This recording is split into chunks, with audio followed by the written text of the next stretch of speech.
भगवान एक बालक हटाइए, उसको हटाइए, पीछे ले जाइए उसको।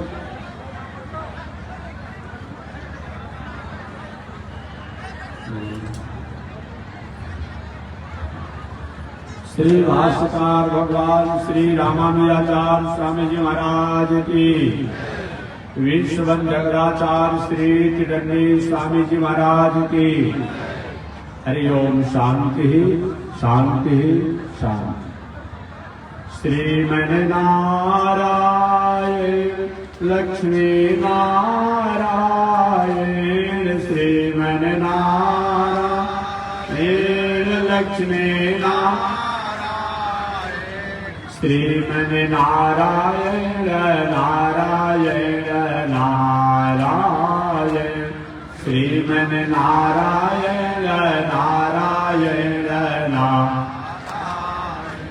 श्रीमन नारायण जगो नारायण, श्रीमन नारायण जगो नारायण, लक्ष्मी नारायण नारायण नारायण, लक्ष्मी नारायण नारायण नारायण। प्रभु तेरी शरण, प्रभु तेरी शरण, प्रभु तेरी शरण, प्रभु तेरी शरण, राम जी तेरी शरण, श्याम जी तेरी शरण, राम जी तेरी शरण, श्याम जी प्रभु तेरी शरण, प्रभु तेरी शरण, प्रभु तेरी शरण, प्रभु तेरी शरण, श्रीमन नारायण नारायण नारायण, श्रीमन नारायण नारायण नारायण, लक्ष्मी नारायण नारायण नारायण, लक्ष्मी नारायण नारायण नारायण। बोलिए श्री लक्ष्मी नारायण भगवान की। अनंताचार्य कृपया वेदांत द्वयपारगम रामकृष्णामृत सद्वक विश्वक्सेन मुनिं भजे। काषायं यज्ञसूत्रं शुचिवपुषि तथा चोर्ध्वपुण्ड्रं च भाले, यस्यास्ते दक्षहस्ते कलिकुमतिगिरीन्द्रेन्द्रवज्रं त्रिदण्डं, संसाराग्नि प्रशान्त्यै मृतजलममलं दारुपात्रं पवित्रं, श्रीविश्वक्सेन सूरे पदकमलयुग श्रेयसे संश्रयामि। लक्ष्मीनाथ समारम्भा नाथयामुनिमध्यमाम् अस्मदाचार्यपर्यन्ता वन्दे गुरो परम्पराम्। नारायणाय विद्महे वासुदेवाय धीमहि तन्नो विष्णु प्रचोदयात्। महालक्ष्म्यै च विद्महे विष्णुपत्न्यै च धीमहि तन्नो लक्ष्मी प्रचोदयात्, तन्नो लक्ष्मी प्रचोदयात्।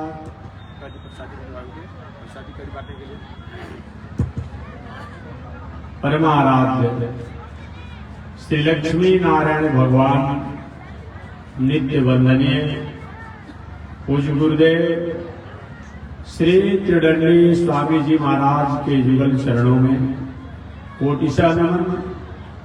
भगवत भागवत आचार्य कैंकर्य पारायण महानुभाव काशी की पावन भूमि से चलकर आए श्री लक्ष्मी नृसिंह मंदिर ज्वाराज स्वामी उत्तराधिकारी मुक्तिनाथ जी द्वारा आप कथा श्रवण कर रहे थे। उनसे पहले कोल छपरा के मंत्र संजय जी द्वारा भी आप कथा श्रवण कर रहे थे।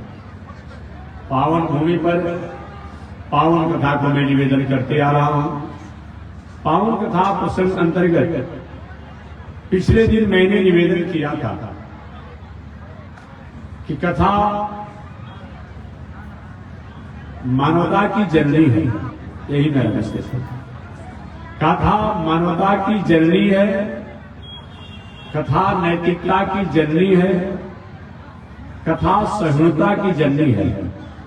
केवल कथा कहना और सुनना ये कोई मतलब नहीं होता है। जिन शब्दों को सुनने के बाद, जिन वाक्यों को सुनने के बाद, जिन प्रसंग को सुनने के बाद, जिन आख्यान को सुनने के बाद, जिन घटना को सुनने के बाद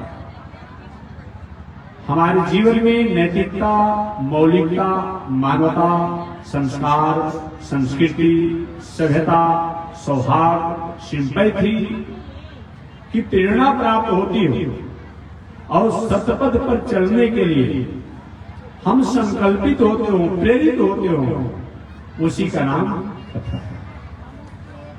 जब जब भी जीवन से हमने कथा को हटा दिया, हमारे जीवन में साधन संसाधन हमारे लिए बोझ हो गए। लंकेश रावण के पास क्या नहीं था, तो समझिए क्या नहीं था। धन की बात करें, लंकेश रावण के पास इतना धन था कि पूरी लंकापुरी जो है स्वर्णमयी थी। सोना के पत्थर से पूरे भागे, घर द्वार दलान मकान किवाड़ छत सब सोना से ही मढ़ा गया। स्वर्णमयी थी, धन की कमी नहीं। जहां तक बल की बात करेंगे, बल की अगर बात करेंगे, महाभारत संग्राम में जितने लोग आए थे संग्राम करने के लिए, कितने लोग आए थे? हमेशा मैं निवेदन करता हूं, याद रखिए कम से कम 1 अरब 66 करोड़ 20 लाख 10 हजार नरसंहार हुआ था महाभारत संग्राम में। मात्र 10 ही लोग बचे थे, बाकी सब लोग मारे गए थे। इतना बड़ा संग्राम में, नरसंहार युद्ध में बहुत कम सुनने को मिलता है। महाभारत संग्राम में जितने कुरुक्षेत्र के मैदान में सेनाएं थी कौरव और पांडवों की, उतने लोग तो रावण के यहां बजनिया थे। और बात छोड़ दीजिए, अब कितना बड़ा उसका समाज और परिवार था, ये तो आप निर्णय कर लेंगे।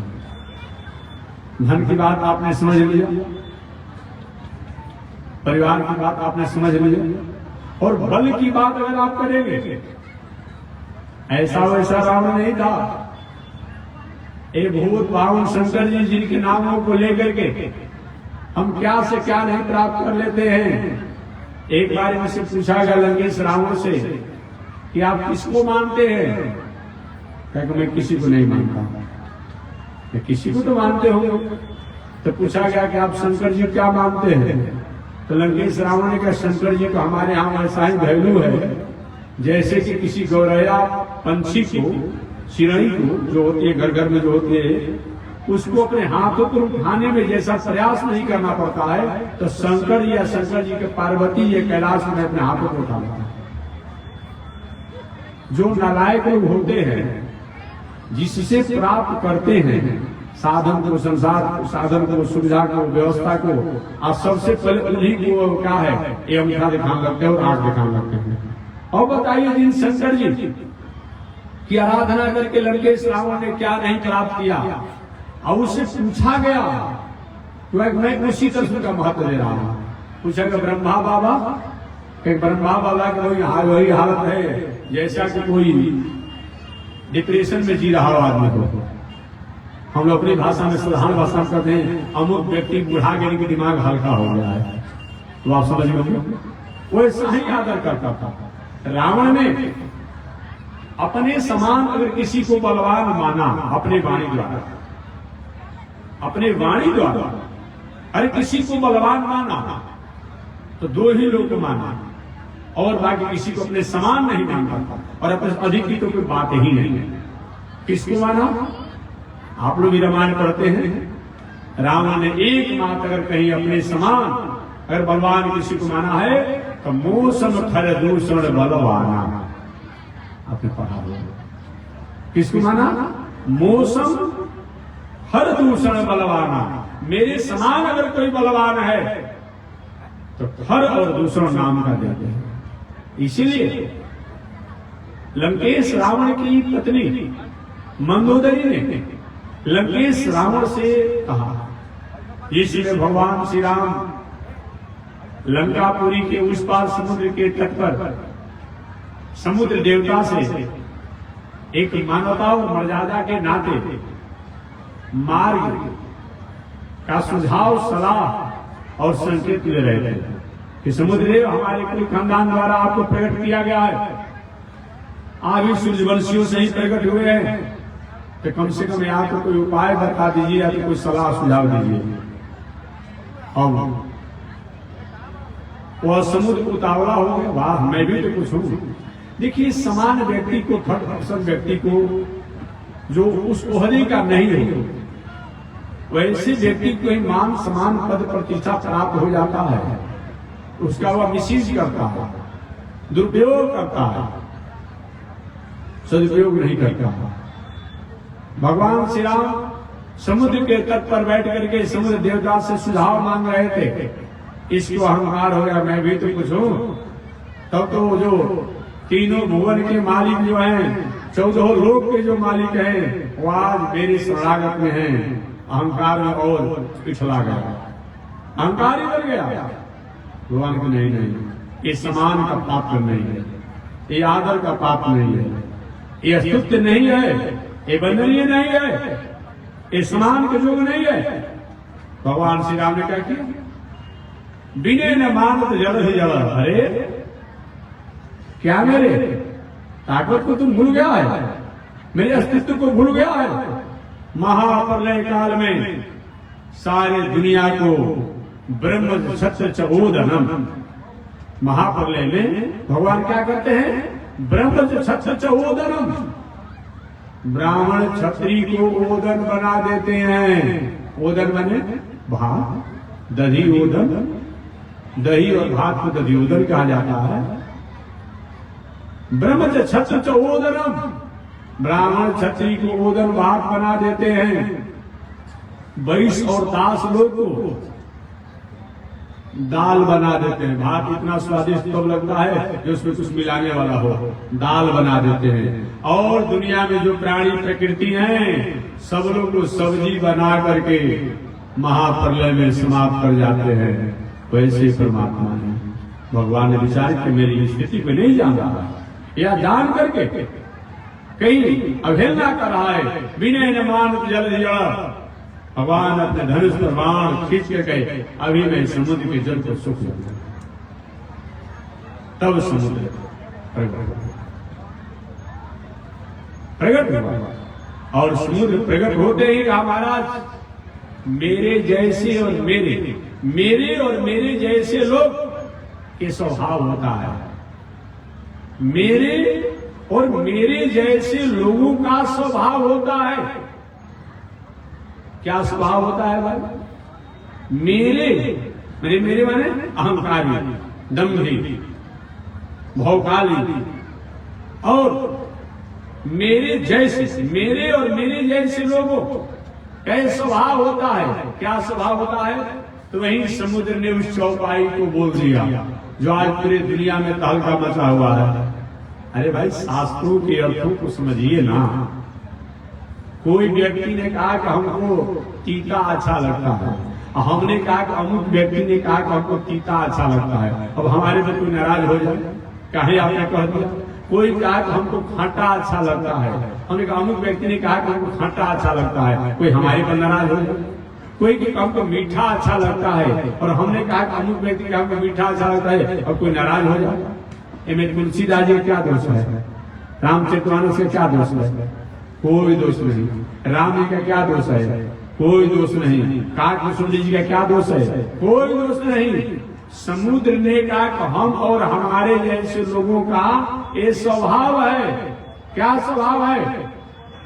शूद्र गवार ढोल पशु नारी ये सब ताड़ना के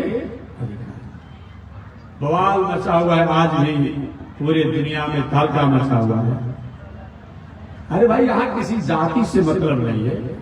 हमेशा मैं कथा में कहा करता हूं कि हमारा भारतीय दर्शन केवल एक व्यक्ति के दर्शन की बात मैं नहीं करता हूं। मैं बौद्ध दर्शन की बात नहीं करता हूं, मैं जैन दर्शन की बात नहीं करता हूं, मैं पाली दर्शन की बात नहीं करता हूं, मैं कम्युनिस्ट दर्शन की बात नहीं करता हूं, सोशलिस्ट की बात नहीं करता हूं, लेनिन की बात मैं नहीं करता हूं, चाहे मैं किसी एक व्यक्ति की बात नहीं करता हूं, किसी विचारधारा की बात नहीं करता हूं, मैं भारत के दर्शन की बात करता हूं। हमारा भारतीय दर्शन शब्दों के अनुसार अर्थ नहीं किया जाता है। यही मैं बताना है। भारतीय दर्शन में केवल शब्दों से ही अर्थ नहीं किया जाता है। जैसा प्रकरण होता है उसी के अनुसार भारतीय दर्शन में उस शब्द का अर्थ किया जाता है। बात समझ लीजिए। उदाहरण के रूप में विवाह के अवसर पर हमारी माताओं द्वारा सैकड़ों गाली दिया जाता है। तिलक के अवसर पर माताओं द्वारा सैकड़ों गाली दिया जाता है।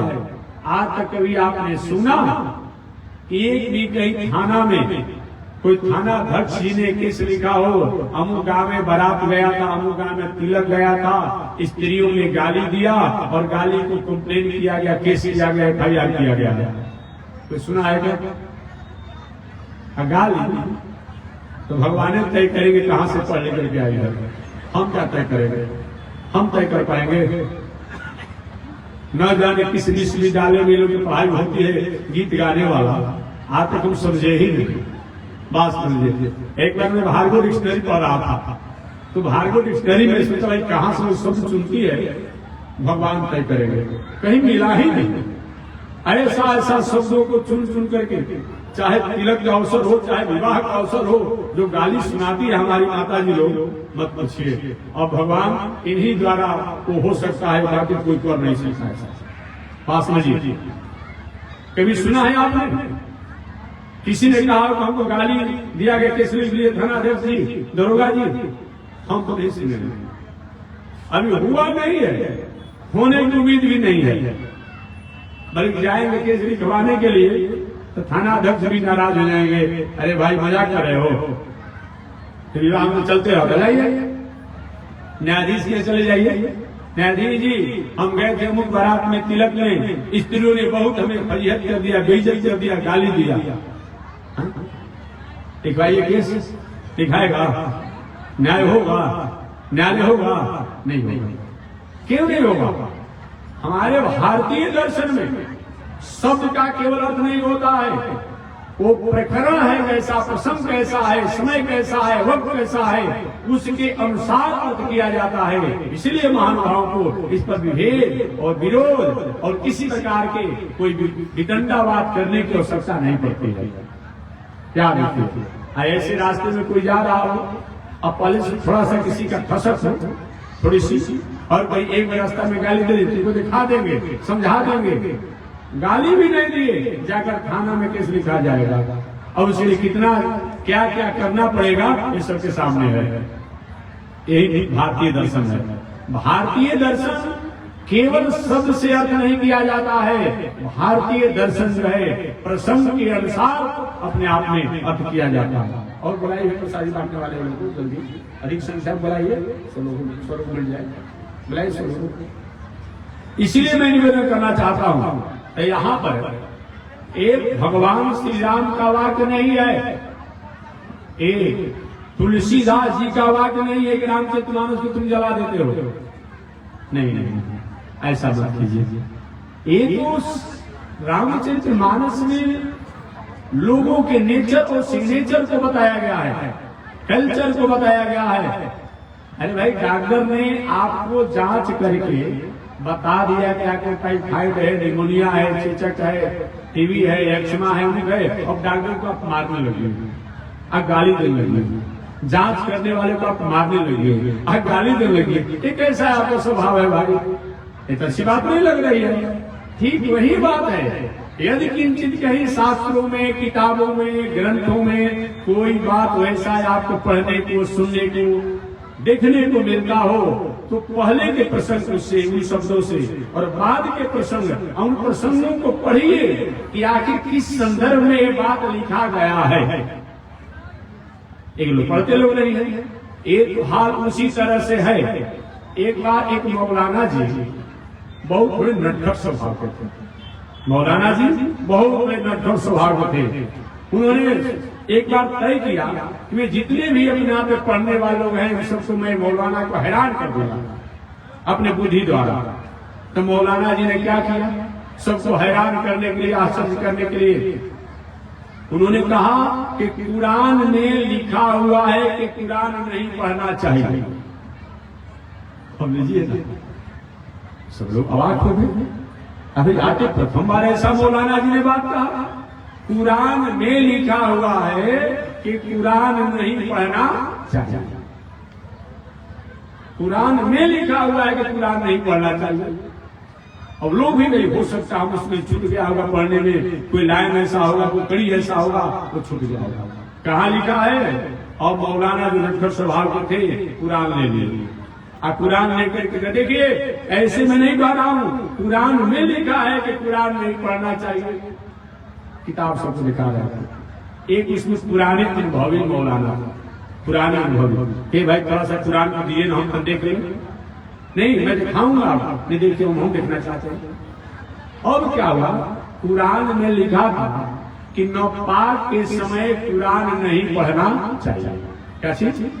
नौपाक के समय कुरान नहीं पढ़ना चाहिए, अर्थात अशुद्धि अवस्था में कुरान नहीं पढ़ना चाहिए। तो नौपाक जहाँ सब था वो अंगूठा से दबा दिए थे किताब को, और कभी कुरान में लिखा है कि कुरान नहीं पढ़ना चाहिए, कुरान नहीं पढ़ना चाहिए, कुरान नहीं पढ़ना चाहिए। वही आजकल के लोगों की हाल है। अरे भाई समझो, जो शब्द है वो किस प्रकरण में है, क्यों लिखा हुआ है, कैसे लिखा हुआ है, काहे लिखा हुआ है, और तुम कोई बात न कहिए। न श्रोतव्यम न मंतव्यम सभायाम विजयी भवे, न सुनेंगे न मानेंगे, सभा में विजयी हमारी होनी चाहिए। ये क्या मतलब होता है? इसीलिए भारतीय दर्शन जो हमारा होता है, एक ही किसी जात हो, किसी आश्रम हो, किसी विचार हो, नहीं, हर एक सार्वजनिक मानवता की बात करता है। मानवता से हट करके कोई जीवन जीता है, चाहे वह संत ही महात्मा क्यों न हो, उस पर भी हमारा भारतीय दर्शन कहते नहीं, ये ठीक नहीं है। जैसे एक उदाहरण में दे, श्री वचन भूषण में, श्री वचन भूषण में श्री वचन भूषण का ने लिखा है, सपचोपी महीपाला विष्णु भक्ति दिलाधिका, विष्णु भक्ति विहीनस्तु जतिश्च सपचाधम। ये भारतीय दर्शन है।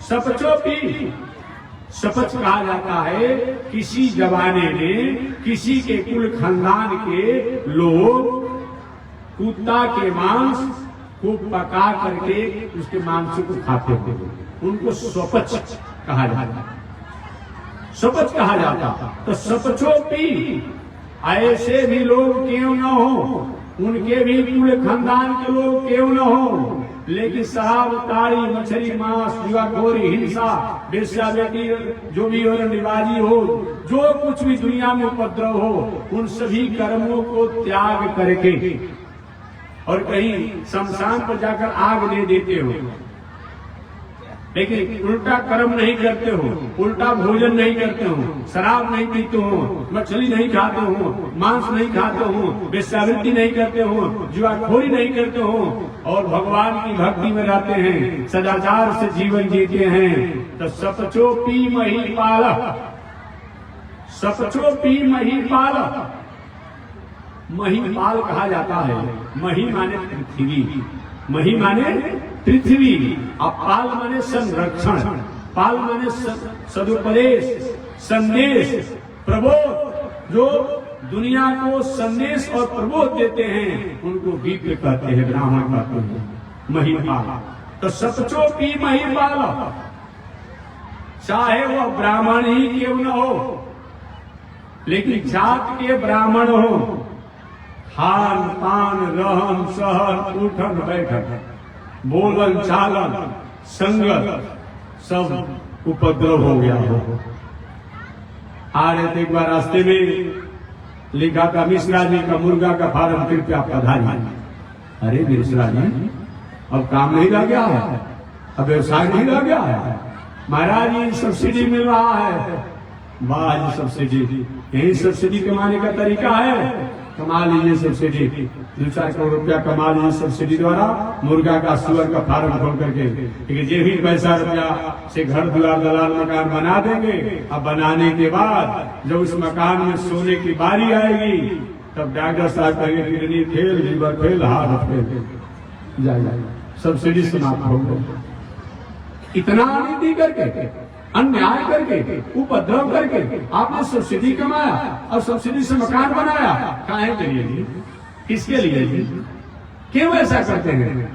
इसलिए मेरा निवेदन होगा कि कम से कम हमारे भारतीय दर्शन जो कहता है कि सब जो भी वही बालक, चाहे वह ब्राह्मण ही क्यों न हो, जात के ब्राह्मण तो हो गए हों लेकिन कर्म के ब्राह्मण छोड़ दिए हों, तो सपचो पी मही पालो, उन ब्राह्मण से वह सपच श्रेष्ठ है जो शमशान पर आग देने का काम तो करता है लेकिन शराब कारी दारू इत्यादि नहीं करता है, उनसे वह आदरणीय है। अगर ये बात नहीं होता तो फिर भारतीय दर्शन में कैसे लिखा जाता? इतना ही नहीं, विष्णु भक्ति विहीनस्तु जतिश्च सपचाधम, अगर सदाचार और भक्ति से विहीन चाहे सन्यासी ही क्यों न हो, ये दंड कमंडल ले लिया हो, अपकड़मारी कर रहा हो घूम करके, ये क्या मतलब होता है? इसी तरह से घूम रहा हो कहीं रावण जैसा वेश बना करके, क्या मतलब होता है? सन्यासी हो तो सन्यासी की एक मर्यादा होती है, क्या चीज? किसी मनुष्य ले लेगा जो शास्त्रों द्वारा हमें निर्णित है। कर्म का त्याग नहीं करना। कुछ महानुभाव कहते हैं, एक बार हमसे कहा था कि महात्मा जी आपको क्या मतलब है जग से, स्कूल से, अस्पताल से, हॉस्पिटल से, आप विश्वविद्यालय बनाने से क्या आपका मतलब? आप तो सन्यासी हैं। हमने कहा कि अच्छा ये बताइए, भगवान की आज्ञा को जो नहीं मानने वाला है वो शास्त्र भगवान का द्रोही है कि भगवान की जो आज्ञा मानता है वो है, लेकिन नहीं जो भगवान की आज्ञा नहीं मानता है। तो हमने भगवान ने क्या आज्ञा दिया?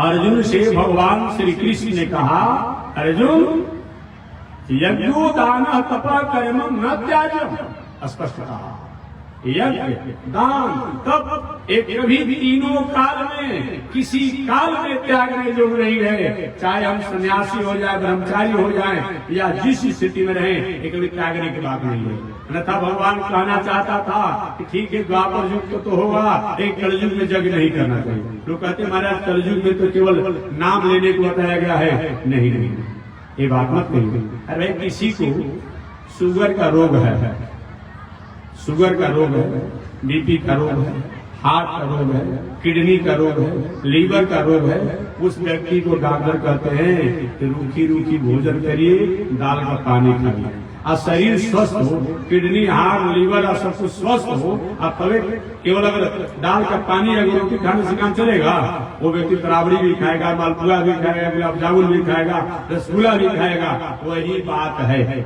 जहाँ कहीं शास्त्रों में यदि किंचित कोई ऐसी बात आ रही है कि कली में केवल नाम आधारा सुमिर सुमिर रहूं, ऐसी कोई बात आ रही है तो किसी प्रकार के वैदिक परंपरा को, शास्त्रीय परंपरा को, सतयुग त्रेता और द्वापर युग के वाक्यों को ये निषेध में नहीं है।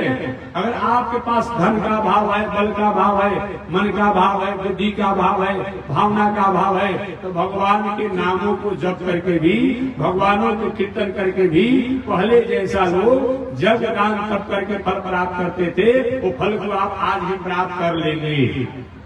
ये रुकने की बात नहीं है, रुकने की बात नहीं कि नहीं करना चाहिए। अगर नहीं हो पा रहा है तो भगवान के कीर्तन करके भी हम उस फल को प्राप्त कर सकते हैं। ये बताया गया है, यही बातों को भागवत में ही बताया गया है।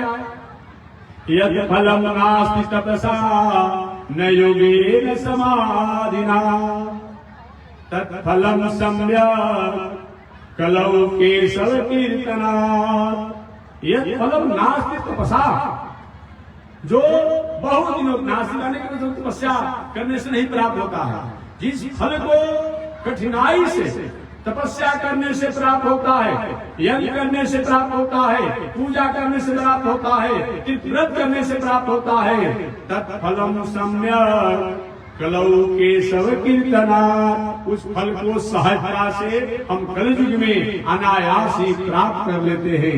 ये हो भारतीय दर्शन को, भारतीय शास्त्रों को समन्वय करके अर्थ किया जाएगा, विरोधाभास करके अर्थ किया जाएगा, तो वेद भगवान जो है उससे डर जाते हैं कहीं हमारे अर्थों को अनर्थ न हो। ये बताया गया, इसलिए शास्त्रों को संहार करके अर्थ करना चाहिए। एक तरफ मानसकार कहते हैं कि प्रथम मुनि जय कीरत गाई, हे भाई जो पहले ऋषियों ने, चाहे वह वाल्मीकि जी हो चाहे नारद जी हो, उन लोगों ने जो गायन किया है, कहा है, उसी को मैं लिख रहा हूँ, उससे अलग मैं नहीं लिख रहा हूँ। वो भला तुलसीदास जी जब वाल्मीकि जी नारद जी की आदर करते हैं और हम उनकी अवज्ञा करेंगे, ऐसा नहीं होगा। इसलिए कोई भी शास्त्र में अगर ऐसी कोई बात आती हो, इस पर विचार करना चाहिए, इस शास्त्र का नियम है। तो मैं निवेदन करना चाह रहा था कि बताया गया कि सपचोपी महीपाल विष्णु भक्ति द्विजाधिक, विष्णु भक्ति विहीनस्तु जतिश्च सपचाधम। अगर भगवान की भक्ति से, विष्णु की भक्ति से, सदाचार से, परमार्थ से, दया से, सरलता से, सहजता से, कोमलता से विहीन चाहे सन्यासी ही क्यों न हो, उन सन्यासी से वो सुपच शेष है जो कि शमशान पर आग तो देता है लेकिन भगवान की भक्ति से पीछे नहीं हटता, नहीं हटता है।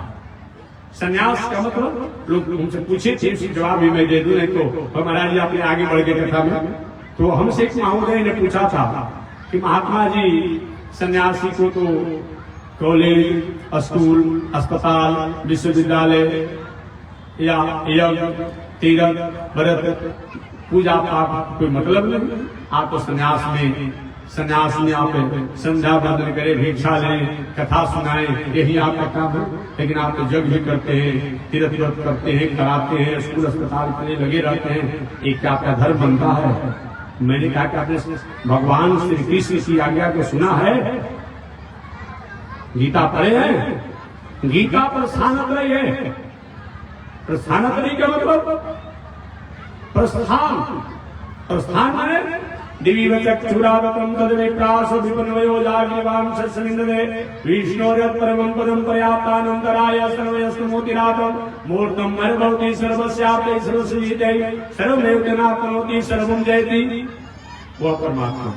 प्रस्थान का मतलब जहां जाने के बाद पुनः लौट कर आने की कोई गुंजाइश नहीं, उसी का नाम प्रस्थान है। यदि गत्वा न निवर्तन्ते तद्धामं परमं मम, उसी का नाम क्या है? प्रस्थान है। रामचरितमानस की बात करें तो रामचरितमानस में ही प्रस्थान शब्दों को संकेत कर दिया गया, जिसमें बांदर भालू जब पुष्पक विमान से, राक्षस लोग भी थे, ईश्वर जी के आदमी थे, पुष्पक विमान से जब अयोध्या में आए और अयोध्या में आकाश मार्ग में थे लोग, उस समय बांदर भालुओं ने, लंकापुरी के राक्षसों ने पूछा भगवान से, प्रभु ये कौन सी पुरी है जो गलगल चंचल नदी के तट पर सुंदर रंग में अपना दिखाई पड़ रही है?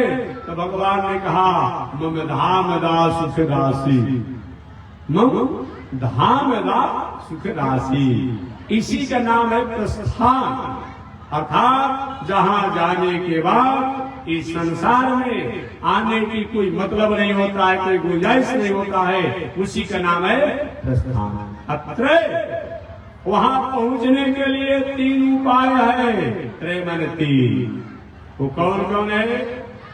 वेद के वाक्यों को जान करके, अथा तो धर्म जिज्ञासा, अथा तो ब्रह्म जिज्ञासा। उन वेद के वाक्यों द्वारा पहले धर्म की जिज्ञासा करनी चाहिए, बाद में चल करके ब्रह्म की जिज्ञासा करनी चाहिए। इस वेद द्वारा उन परमात्मा को प्राप्त किया जाता है। और दूसरा क्या है?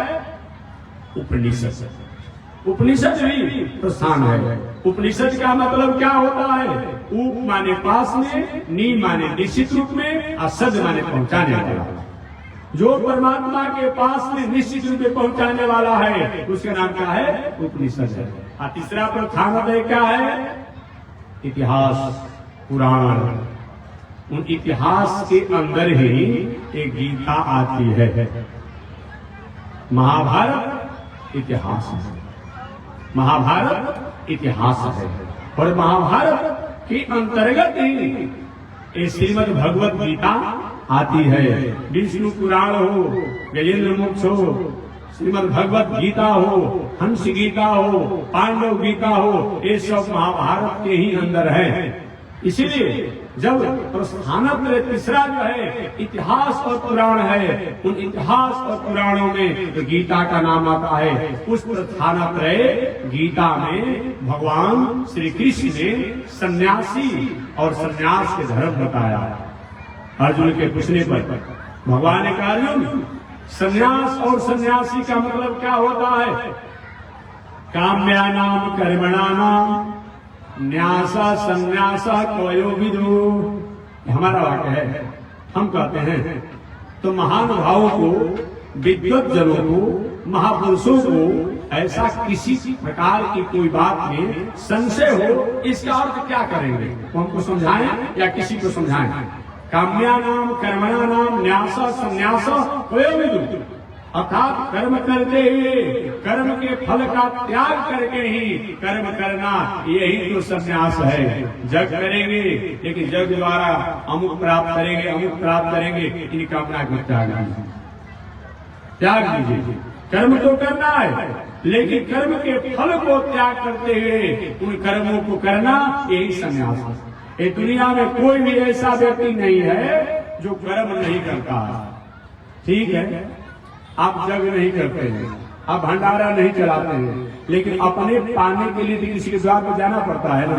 बाबू भिक्षा, आप अपने पेट को पालने के लिए तो मांग सकते हैं। और हजारों आदमी को मांग कर भोजन करा दिया जाए तो सब में परमात्मा की सत्ता रहती है, सब में भगवान की सत्ता है, तो क्या ये दोष हो गया? अन्यथा सभी को छोड़ दीजिए, आप भी भोजन मत कीजिए। आप भोजन कर सकते हैं, स्नान कर सकते हैं। स्नान करना अब छोड़ते नहीं है। अब उस स्नान के समय सूर्य को अर्घ दे दिया गया, ये बंधन का काम कर्म हो गया। आप स्कूल नहीं बनाएंगे, अस्पताल नहीं बनाएंगे, आश्रम नहीं बनाएंगे, आज अपने बनाने के लिए अपने शिष्यों से, भक्तों से कहेंगे हमारे लिए कोठरी बना दी, ठंडा का समय हो गया है, मत बनाइए, इसी तरह से रहिए। आप अपने लिए कपड़ा मांग सकते हैं। आप कहीं दुनिया के कहीं आवश्यकतामंद जो है, ठंडा का समय है, किसी को कपड़ा बांट दिया गया, ये बंधन हो गया। कोई व्यक्ति जो है कर्म से अलग नहीं है, और कर्म से अलग हुआ भी नहीं जा सकता है। जिस दिन कर्म से अलग हो गए उस दिन हमारे शरीर में रहने वाला आत्मा वो अलग, उसकी सत्ता हो जाएगी और परमात्मा की अलग सत्ता हो जाती है। तो जब तक शरीर है तब तक कर्म का त्याग नहीं किया जाएगा। इसलिए बड़े बड़े संत महात्मा ज्ञानी जो है ये सब जानने के बाद भी कर्मों को त्याग नहीं की। आदि शंकराचार्य इस बातों को जानते थे कि नहीं जानते थे? आखिर आदि शंकराचार्य जी जब कहीं कुछ करने की बात नहीं तो 4 पीठ बनाने की क्या उनको सकता था? फिर भी आपको समझ नहीं आता है, आखिर उनको 4 पीठ बनाने की क्या आवश्यकता थी? उन्होंने पीठ बनाया कि नहीं बनाया? 4 पीठ बनाया, जो उनकी परंपरा आज भी चल रही है। उन्होंने शिष्यों को बनाया कि नहीं बनाया? उन्होंने तीर्थ व्रत किया कि नहीं किया? अगर नहीं तीर्थ व्रत किए होते तो कैसे कहते जगन्नाथ स्वामी नैन पदगामी भवत में, और कहते दारू स्मरामी। कुछ लोग कहते हैं कि सारी शंकराचार्य भीतर में रहने वाले ही परमात्मा को मानते थे। उन महानुभावों से पूछिए कि दारू ब्रह्म स्मरामी, इसका क्या अर्थ होगा? इसका अर्थ क्या करेंगे? दारू ने कहा काश के ब्रह्म जो जगन्नाथ भगवान है उनको मैं प्रणाम करता हूँ, स्मरण करता हूँ। एक क्या आकार वाला नहीं हुआ, एक भीतरे वाला हुआ, अंकनवाई का बने हुए हैं। जब वही गए कश्मीर में, और कश्मीर में जाने के बाद उन्होंने सरस्वती देवी को वंदना किया। क्या कहा जाए, अपने आप में अपूर्व वंदना किया है। और अंत में तो उन्होंने क्षमापण जो किया, उन क्षमापण में किसी को छोड़ा ही नहीं। क्षमापण करते हुए कहा कि मुझे वाणी द्वारा, लेखनी द्वारा कहीं कुछ हुआ, इसको आप लोग क्षमा कर दीजिए। इतने एक उच्च कोटि के संत जो कार्य की, अब फिर उनकी बातों का आप नहीं समझ पाते हैं। तब कहे महाराज जी आदि शंकराचार्य ने एक कह दिया कि ब्रह्म सत्यम जगन मिथ्या क्यों कहा। इसका तात्पर्य ये है कि इसी में पुनः कह दूं कि भारतीय दर्शन है अर्थ जो है प्रकरण से निर्णय किया जाएगा, केवल शब्दों से अर्थ को निर्णय नहीं किया जाएगा। और एक कह दिया जाए कि ब्रह्म सत्य है और जगत मिथ्या है, तो जब जगत मिथ्या हो गया तो जगत में रहने वाले अपने आप में जगत गुरु शंकराचार्य कर सकते बोल दीजिए। जब जगत झूठा हो गया तो झूठे जगत गुरु का शंकराचार्य झूठा, तो सच्चा कैसे हो सकते हैं। कुछ दिन पहले एक बहुत बड़ा केस की बात चल रहा था अपने आप में, तो हम हैं ओरिजिनल, तो हम ओरिजिनल। अब ओरिजिनल की बात क्या हो रही है? नहीं। इसीलिए मेरा निवेदन होगा कि आदि शंकराचार्य जी ने कि जो वाक्य है उनको आपको समझना पड़ेगा। आदि शंकराचार्य जी ने वेद, उपनिषद, इतिहास, पुराण, जो श्रुति, जो भी वाक्य हैं, उन वाक्यों को अपने आप में उन्हें कभी ठुकराया नहीं, उनको हर स्वीकार किया। हम कहीं उस समय एक दर्शन चलता था जो बौद्ध दर्शन, इस बौद्ध दर्शन के कारण मालूम पड़ रहा था कि प्रायः हमारी वैदिक परंपरा थोड़ी सी लुप्त हो जाएगी, प्रक्षिप्त हो जाएगी। उसमें आदि शंकराचार्य ने कुछ समय के लिए, कुछ काल के लिए, कुछ समय के लिए उन्होंने कुछ ऐसे शब्द कहे ताकि हमारी वेद की रक्षा हो। वस्तुतः वेद, उपनिषद, इतिहास, पुराण के विरोध में उनका कोई मतलब नहीं। अगर वेद, उपनिषद, इतिहास, पुराण के विरोध की कोई बात आती है कि केवल आदि शंकर वेद को ही मानते थे, तो उनके द्वारा और किताबों को लिखने की क्या आवश्यकता थी? और किताबों का स्तोत्र उन्होंने लिखा, उसको सकते नहीं थे। अर्थात उनके स्तोत्रों की रचना से ही मालूम पड़ता था कि और शास्त्रों के कहीं उन्होंने अनादर नहीं किया, सबको सहज स्वीकार किया। और फिर भी आप पढ़ने के बाद कहते हैं कि अपने आप ऐसे किया आदि शंकराचार्य जी ने। नहीं, आदि शंकराचार्य जी का कहने का तात्पर्य ये था कि ब्रह्म जो है तीनों काल में सत्य है और जगत जो है आगमा पाई है, परिवर्तनशील है, समय से रहता है। जैसे अभी कथा हो रही है, अकल से अपने आप ऐसा नहीं स्थित रहेगा, ये परिवर्तनशील है। लेकिन ईश्वर की सत्ता जो होती है, ब्रह्म की सत्ता जो होती है, परमात्मा की सत्ता जो होती है, वो तीनों काल में एक समान रहती है। जैसे किसी सोना के आभूषण बनने से पहले वो सोना की सत्ता रहती है। कोई सोना आभूषण बनने से पहले भी वो सोना रहता है। अब उस सोना को आभूषण बना दिया जाता है, तभी सोना की सतह प्रकृति मिलावट के साथ रहती है, रंगा इत्यादि मिलावट से रहता है। आभूषण को कहीं उथली में कूट दीजिए तो कारीगरी कहाँ चला जाता है? उसको पकड़ करके कहीं तिजोरी में बंद कर रख दिया कारीगरी को। एक कारीगरी सिकरी में, हार में, आभूषण में किया गया, कहीं इच्छा हुआ उस आभूषण को अपने कूट दिया उथली में, क्या होगा? चूर्ण चूर्ण हो जाता है। अगर कारीगरी कहाँ चला गया? कारीगरी कहाँ चला गया? आप कोट पहने, आप कुर्ता पहने, आप पैजामा पहने हैं, इसमें नक्काशी किया गया, कारीगरी किया है, कहीं इसको आप सलाई से बांध देते हैं, कारीगरी कहाँ चला जाता है? कहाँ चला जाता है? सूक्ष्म हो जाता है। कुछ लोग कहते हैं कि महात्मा जी इतना विशाल दुनिया है, जब महापर्व होता है ये विशाल दुनिया कहाँ जाकर टिकता है, कहाँ रहता है, कहाँ संरक्षित होता है? कहीं संरक्षित नहीं होता है, सूक्ष्म रूप में जाकर के परमात्मा में मिल जाता है। यही बात जानिए। जैसे मैंने बताया कि सुंदर सोना का आभूषण की कारीगरी किया गया है, पूरे सोना का आभूषण आपने पहना है, लेकिन जब उसको फूट करके गला देते हैं वो कारीगरी कहाँ चला जाता है? वो दिमाग में सूक्ष्म रूप में रहता है। ज्ञान रूप में रहता है, विवेक रूप में रहता है, विज्ञान रूप में रहता है, वही हाल होते थे परमात्मा के। वह विज्ञान और ज्ञान के रूप में हो जाता है, विशाल काय और विस्तार काय के रूप में नहीं रह पाता है। आदि शंकराचार्य जी के वाक्य अगर कहीं आपको भ्रमित कर रहा हो तो आदि शंकराचार्य जी का वाक्य भ्रमित नहीं, आप स्वयं भ्रमित हो रहे हैं। क्योंकि आदि शंकराचार्य जी का कहना है कि ब्रह्म जो है तीनों काल में सत्य होता है, वर्तमान भूत भविष्य, और जगत जो है आगमापाई है, परिवर्तनशील है, नश्वर है, इसकी सत्ता हमेशा नहीं रहती है। एक कहने का तात्पर्य है, न कि झूठा नहीं। झूठा का मतलब क्या होता है? जिसकी तीनों काल में सत्ता नहीं हो उसी को झूठा कहा जाता है। अगर तीनों काल में जिसकी सत्ता न हो उसको झूठा कहा जाता है। आगमापाई, परिवर्तनशील और नश्वर ये कहा जाता है, कभी है कभी नहीं है। इस अभी जहां पर आप बैठे हैं एक चीज डाल करके घास साफ किया गया, सुंदर लग रहा है। यही पंडाल हटेगा, नीचे जो बीज है वो घास के रूप में उग जाएगा, उग जाएगा। तो जगत जो है समय से परिवर्तन होते रहता है, लेकिन ब्रह्म जो है तीनों काल में एक समान होता है। एक तात्पर्य है, न कि अपने आप में सत्ता ही नहीं है। अगर जगते झूठा हो जाएगा तो जगत का जगत गुरु सच्चा होगा।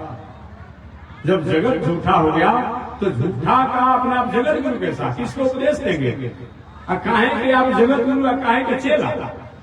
जब जगत झूठा हो गया तो जगत के चेला भी तो झूठे हो गए, जगत का मंदिर भी झूठा हो गया, जगत में जो कुंभ लग रहा है दुनिया में वो भी तो झूठा हो गए। तो फिर अमृत स्नान करने के लिए झगड़ा क्यों हो रही है कि हमको शाही स्नान मिलना चाहिए?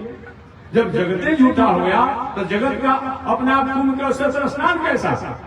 काहे के मंदिर और काहे के मठ है, काहे को चेला, काहे के मंदिर, काहे की क्या कथा, काहे के प्रवचन। और जब जगते झूठा हो गया तो जगत में रहने वाला जो शास्त्र है वो भी तो झूठा हो गया।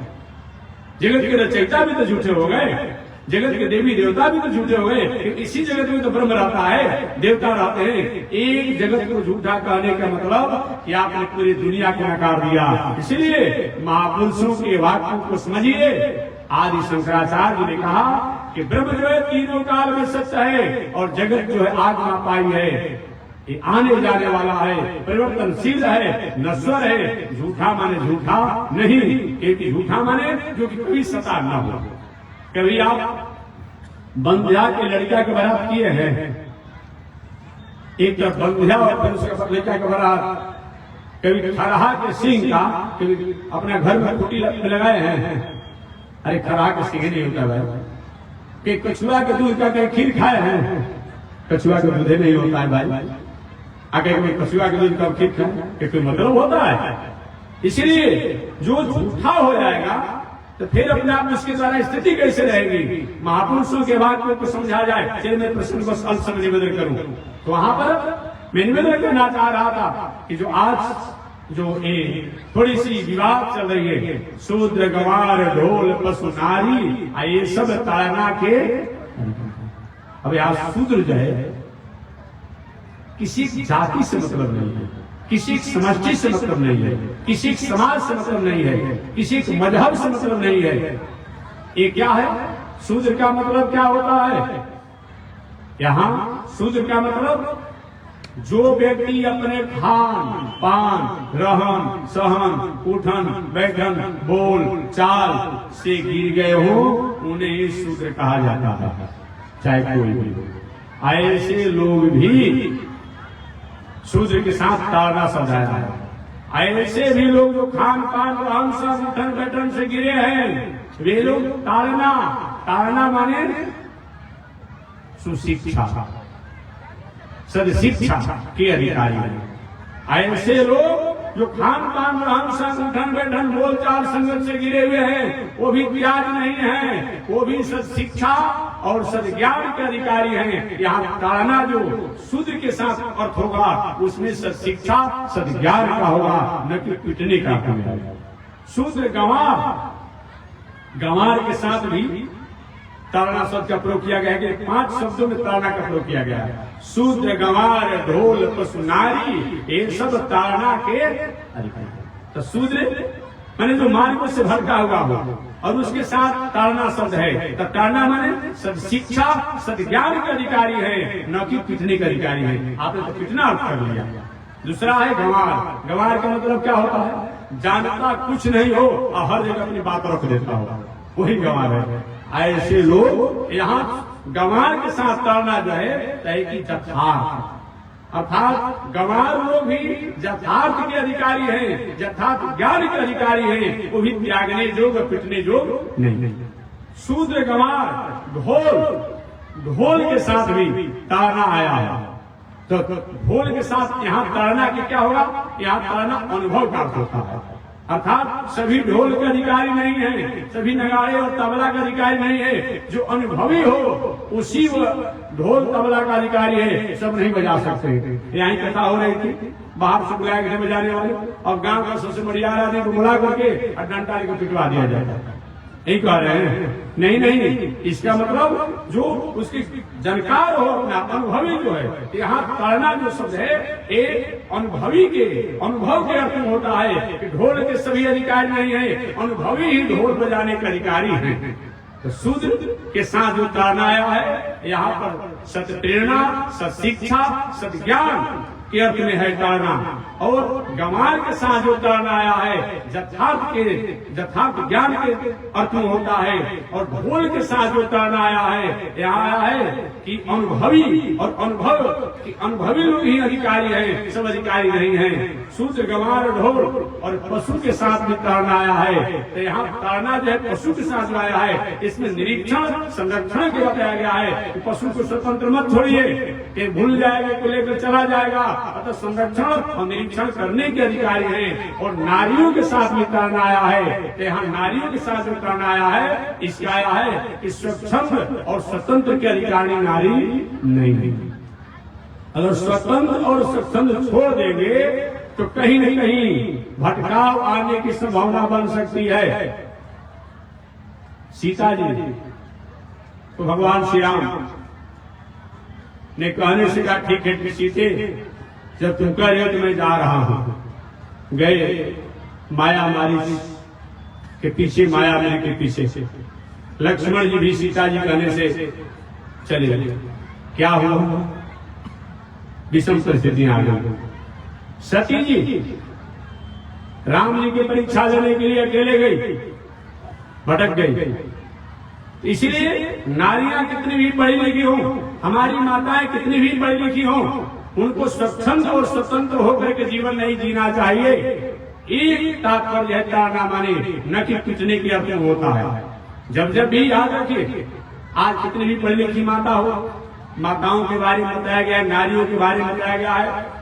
जब तक स्त्रियां या माताएं को विवाह नहीं हुआ हो, तब तक अपने भाई, अपने चाचा, अपने पिता के संरक्षण में रहे, देख रेख में रहे, निरीक्षण में रहे।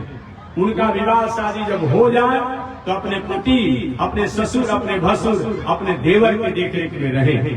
और जब वृद्धावस्था को प्राप्त करें तो अपने नाती, अपने बेटा, अपने दामाद इत्यादि के संरक्षण में रहें, देख रेख में रहें। स्वच्छंद और स्वतंत्र होकर के न रहें। कितना भी पवित्र माताएं होगी, लेकिन कहीं अगर अपने अभिभावकों से अलग होकर के स्वच्छंद और स्वतंत्र होकर के कहीं पर पुरुष के साथ अगर वार्तालाप भी करेगी तो समाज के लोग उसके प्रति कहीं न कहीं कोई उनके मन में संशय हो जाएगा। इसलिए वह स्वच्छंद और स्वतंत्र विचरण करने का अधिकारी नहीं है।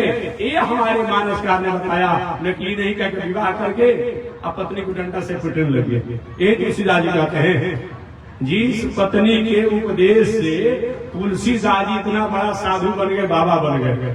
अगर पत्नी उपदेश नहीं दी होती तुलसीदास जी को, आज इतना उसको के साधु नहीं बनते। धन्य है तुलसीदास जी की पत्नी, कितनी बड़ी तुलसी है। हमारा इस हाड़ मांस के शरीर में आप इतना आसक्ति किए, हमारे में इतना स्नेह हमारे आपके शरीर को बनाने वाले उन परमात्मा से कर लेते, आपका भी बेड़ा पार हो जाता और हमारा भी बेड़ा पार हो जाता। हो गया उपदेश। वही तुलसीदास जी महाराज अपने पत्नी को भेद से इतने बड़े उच्च कोटि के साधु बन गए। अब भला ऐसा तुलसीदास जी इन नारियों के प्रति ऐसी भावना करेंगे? इसलिए शास्त्रों के बातों को जानने के लिए आपको एकदम भरा बुद्धि की आवश्यकता है, प्रज्ञ बुद्धि की आवश्यकता है। ऐसा नहीं करेंगे तो शास्त्र का अर्थ अनर्थ हो जाएगा। जो आज कुछ महान भावों द्वारा कभी कभी शब्दों के अर्थों को या तो जान करके या नहीं जानने के कारण कहीं भ्रमित कर देते हैं समाज के लोगों को। ऐसा राष्ट्र के लिए, समाज के लिए, कहीं देश के लिए अच्छा बात नहीं है, अच्छी बात नहीं है। तो मैं निवेदन करना चाहता हूँ, कथा केवल कहने और सुनने का नहीं है। जिन बातों को सुनने से, जिन शब्दों को सुनने से हमारे जीवन में नैतिकता की प्राप्ति होती है, मर्यादा की प्राप्ति होती है, मौलिकता की प्राप्ति होती है, सहजता की प्राप्ति होती है, संस्कृति की प्राप्ति होती है, सादगी की प्राप्ति होती है, उसी का नाम कथा है। अतः जीवन में एक कथा हमेशा सुनना चाहिए, होना चाहिए। क्योंकि जब जब भी हमने कथा को त्याग किया, हमारे जीवन का इतिहास कहीं जाकर के भूल गया, भटक गया, या कहीं किसी जलाशय में बह गया। अतः जितनी ऊंचाई पर हम चढ़े, जितने आगे की तरफ बढ़े, उतने ही संस्कार संस्कृति को अपने शरीर और अपने जीवन में उज्जवल करे। और यह कथा द्वारा ही होगा, धर्म के द्वारा ही होगा। अतः मानव जीवन में धर्म और कथा की आवश्यकता है। बस इसी के साथ वाणी विराम। आगे परमात्मा की जैसी इच्छा, एक बार भगवान का नाम। श्रीमन नारायण श्रीमन नारायण लक्ष्मी नारायण, श्रीमन नारायण नारायण नारायण, श्रीमन नारायण नारायण नारायण। बोलिए श्री लक्ष्मी नारायण भगवान की, श्री भाष्यकार भगवान श्री रामानुजाचार्य स्वामी जी महाराज की, विश्व जगदाचार्य श्री त्रिदंडी स्वामी जी महाराज की, पावन धाम की, पावन धाम की, पावन स्थल की, पावन महामहोत्सव की जय जय श्री सीताराम, जय जय श्री राधेश्याम, जय जय श्री श्रीमन नारायण, जय जय श्री भाष्यकार, जय जय श्री रामानुजाचार्य, जय जय श्री त्रिदंडी स्वामी जी महाराज। हरि ओम। शांति शांति शांति।